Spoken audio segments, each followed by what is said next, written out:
about 477 cases which has happened. I feel even one happens is bad. Why should we wait for 477? But at the same time, this is a social issue. We made laws for dowry. We made laws for child marriage. Have things really changed? We are all people from the field. We are all elected members. We are totally connected. I'm not against what it is done. I'm against the way it is done. And the whole sense of the group is, when we make, what is this act for? Is it for reconciliation of marriages? Which I appreciate what Meenakshi Lekhi ji said in her speech. What she said in her speech was, she used a particular word and she said that we come from very cultured families where we want our marriages to work. A woman stays in her marriage even if the marriage is bad because of her family and her commitment to her children. So by putting him in jail, which is the minimum sentiment of this entire house, which marriage is going to be saved by putting an husband? And is really, this is what reconciliation is about, that every time you go, you're going to threaten your husband. So I think what you have said, you have definitely diluted many things that we have recommended. I appreciate that. But have we achieved the final goal? And again, it goes back to the square of the basics. This is not for the women on top of the pyramid.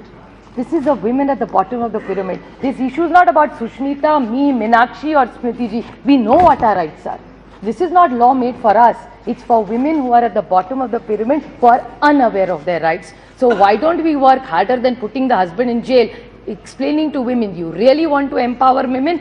Put your hand on your heart, bring in. I'm so glad Menka ji is sitting here. Why don't you look at other bills which will give us justice, which is like a bill which she has been talking about against marital rape. Why aren't we talking about bills like that, which will genuinely pick with that? Women's reservation bill, we've been asking for it. Is even in your manifesto, if I'm not wrong. So why are we not bringing that? Empowering women financially and emotionally will really strengthen the cause.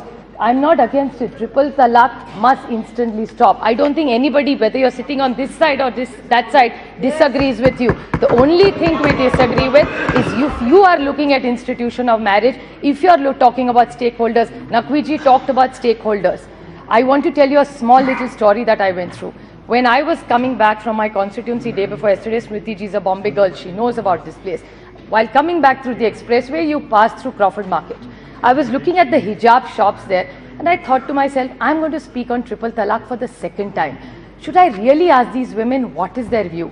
You won't believe, Smriti ji knows where Hajj House hai building. Wahan main utri gaadi se and I started walking the street. I met a girl with a burqa and she had two young girls and the husband walking together. And they turned out to be from Aurangabad. They stopped. They even know Asad bhai. And they stopped and they told me, please, what are you doing on the road? I said, there is triple talaq debate. I wanted to know, you are the real stakeholders. I am not going to be the victim. You may be the victim. So what is your view on this? So he said, no, these are not issues. Nobody should be criminalized. His wife immediately got into it. And she said, Supriya, देखो ये मेरी दोनों doctor है लड़कियाँ. उनका भी राय है और मैं एक टीचर हूँ. मैं कभी मेरे शौहर को जेल नहीं भेजूंगी. सहन करूंगी लेकिन हस्बैंड को जेल नहीं भेजूंगी. मेरे बच्चों का बाप है. This is what she said to me. Not only that, you have to sentiment of women. It's reality. I can give you the name. I'm not giving you data which are fudged numbers. I will give you the name and mobile. Please call and find out what these women think. My feet are ground. I don't give database. I genuinely work for women empowerment. I'll give you another example. And another young lady called Kiran Kulkarni, she's a Maharashtrian Brahmin girl, walked up to me in a burqa. And she started talking to me. And she started talking to me in Marathi. I said, "Aap kahan ki?" She said, "माझं नाव Kiran Kulkarni. मी मराठी ब्राह्मण आहे, मुसलमान माणसाशी लग्न केलं." I said, "तुम्ही बुरखा घालता?" So I said, "आप बुरखा पहनती है?" She said, "हाँ, because I am very proud of what." And she is today, she has done MCom, she's done her PhD in political science. She lives in a place called Jalna. She told me that, Supriya, my humble request is, don't get involved in all this. Support. No religion teaches you bad. No religion in the world. It's people like us who misinterpret it and misuse it. That's the point I'm making.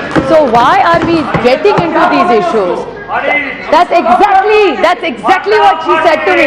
She said to me, my marriage was of love. This man has given her all the freedom in the world. She studied. She was only 19 when she married this man. She was an undergraduate. She graduated and did her PhD after getting married to this man. She lives in Ambad and today she teaches the Quran to people. Imagine a girl named Kiran Kulkarni. Today is Mrs. Chaus, who lives in Jalna in Ambad and Aurangabad and leads a life with parents. So this is what integration is about, and that's what woman is about. Woman is about. So my limited point to you is, if you really want to empower, in your opening line, sir, you even talked about women leading from the front in the armed forces. What did the armed forces say last week about us women? That we women, the chief said that we cannot lead from the front. Who says so?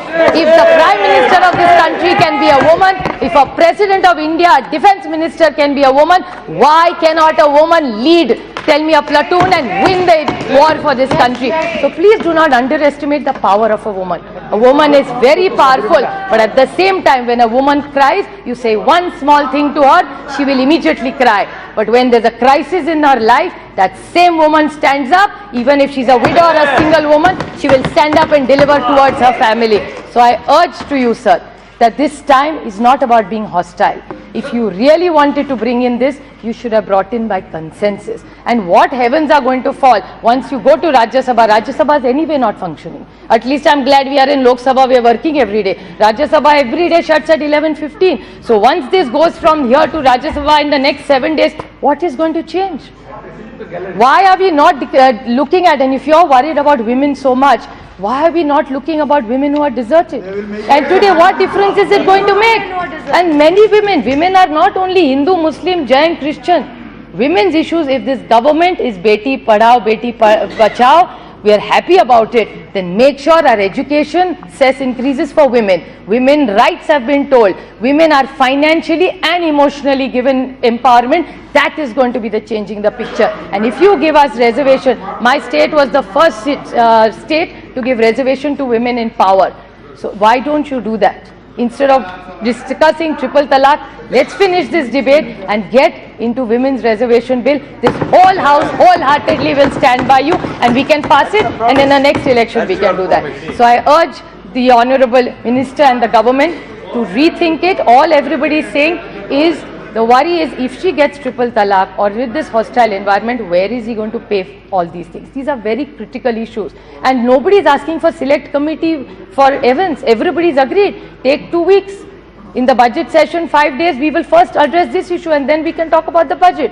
So I have a humble request to you that this is a family issue, it's a social issue. And people talked about contracts. Marriages of contract doesn't mean it's not of two people and two hearts and families. In India, only husband and wife don't live together, sir. Two families get married. So there's a lot of sensitivity that goes into it. So please look at this entire legislation with the heart, not just by law. Anyway, it's null and void. So why not bring it? So let elections will come and go, sir, but social change takes time. We've made so many legislations. I make a humble request. Please rethink it, reconsider it with the heart. Votes will come and go, but right and wrong, generations will get affected, sir. Thank you.